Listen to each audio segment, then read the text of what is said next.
continuer avec mon prochain invité. Comme je l'appelle le Benjamin de mes invités, Clarence Corin-Cloisel. Clarence, tu es prêt? Il a déjà publié, hein, il a déjà son premier recueil. D'ailleurs, tu as une copie avec toi? Non. Moi, j'aurais voulu lire un de tes textes parce que je n'ai pas ma copie avec moi. Si tu l'avais, j'allais choisir un texte comme ça au hasard. Sylvain, tu as un recueil avec toi? Ouais. J'aurais bien ton recueil parce que je vais lire un texte un peu plus tard. Ok. On applaudit, mesdames et messieurs. Merci à vous, merci à Fulgence, merci à lui, merci pour lui.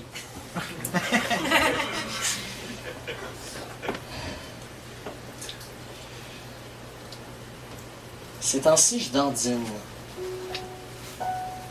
La plupart des personnes qui me connaissent ici savent que j'axe la plupart de mes créations sur des rencontres. Et dernièrement, je me suis aperçu que la plupart des rencontres que je faisais n'étaient pas des rencontres tout à fait présentes dans ma vie ou dans la vie en général. J'arpentais les rues de Montréal, les rues de ma petite banlieue d'où je viens. J'arpentais virtuellement sur Google Cartes. Et je voyais juste des sortes de fantômes, des sortes de spectres de vie. Et si tout le panorama que j'avais vu n'était que le reflet d'un monde fini? L'infini est un homme qui marche, de sa canne traçant une ligne au sol. Aux quatre pattes de l'aurore, il s'était levé, sans autre forme de destin, a commencé son pèlerinage. Il dessine tous les sillons dansants de l'univers. Il amène les frontières à leur facticité. Son absence de chemin est une cartographie ambulante. Il porte des gants et des bottes, comme des parements pour le soustraire aux improbables incertitudes. S'arc-boutant au mi-temps du jour et jeter son dernier pas toujours au-devant de lui-même, il croit le monde infini fini. Il tombe sur ce qui lui reste de corps et les fils qui le taraudaient s'activent. Ses pieds se déracinent. À la finitude du monde répond un cadavre exténué.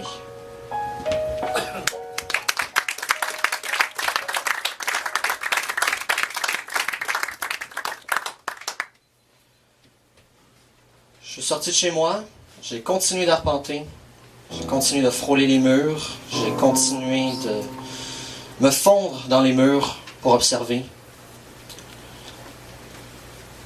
Et soudain, l'hiver est arrivé. Il a fait fret ces derniers temps.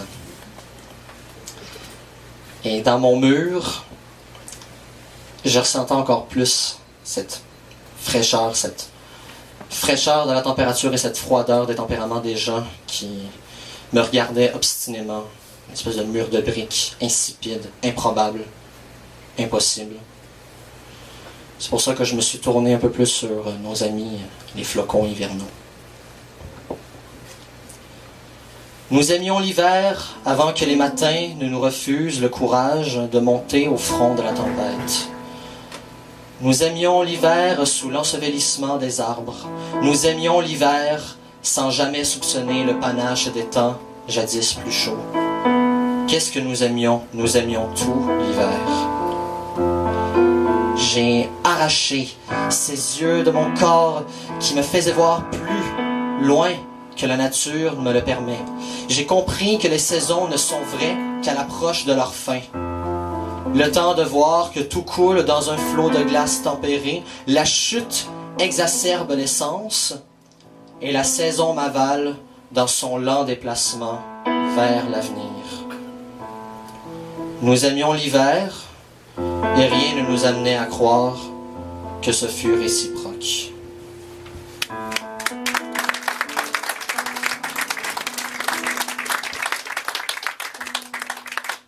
mur c'est froid. Un mur c'est lourd. Je suis sorti de ce mur. J'ai refusé l'espèce de morosité ambiante d'une existence qui s'évaporait toujours sur la surface terrestre, jamais aux cieux, toujours obstinément penché vers nous. Et c'est là que j'ai finalement compris que, quelquefois, la vie, encore une fois, ne fait aucun sens. Ah, vous la reconnaissez, hein?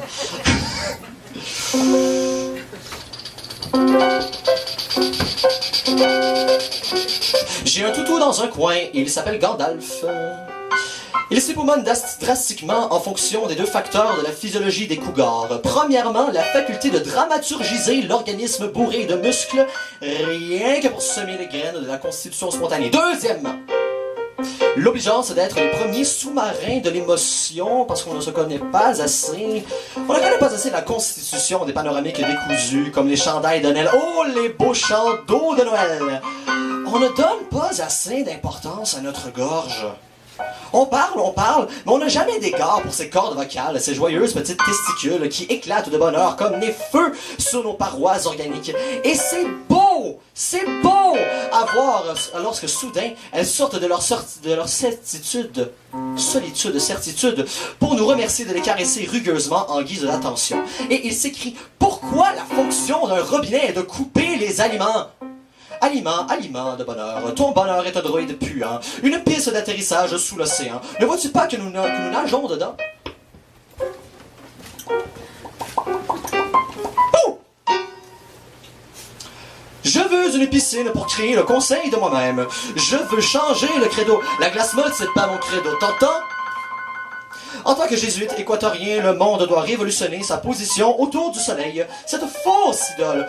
Pourquoi Gandalf et la version frigide de lui-même ne pourrait-il pas nous réchauffer tout autant? J'attends encore sa proposition d'être célibataire dans un bain, d'être heureux et de m'aimer, ah oui, de m'aimer, jusqu'à m'en pastéquer les couilles, m'enrouler le corps dans une guerre de l'instant présent qui ne reste jamais en place, un Christ de bébé qui gesticule jusque dans son cul, pas capable de rester tenir 5 minutes en place. Tabarnak! J'entends ton cœur qui m'appelle, ôte-toi de ta peau, que je le dérobe. Vite, parce qu'il m'appelle la frévirie de l'autre bout de l'univers. Et Gandalf, toujours Gandalf, sur le convoyeur en croix sur mon pantalon mouillé que j'enseigne à survivre sans tes préservatifs superfutés, superflous dans mes caleçons. Grouille-toi, parce que je me contenterai pas de tes 4 orgasmes 4x4 pour aller faire du tout-terrain sur les parois de ta jouissance, ton au-delà orwellien. Vérité cachée, parce que Chris, on sait toujours pas qu'est-ce qu'il y a après la mort.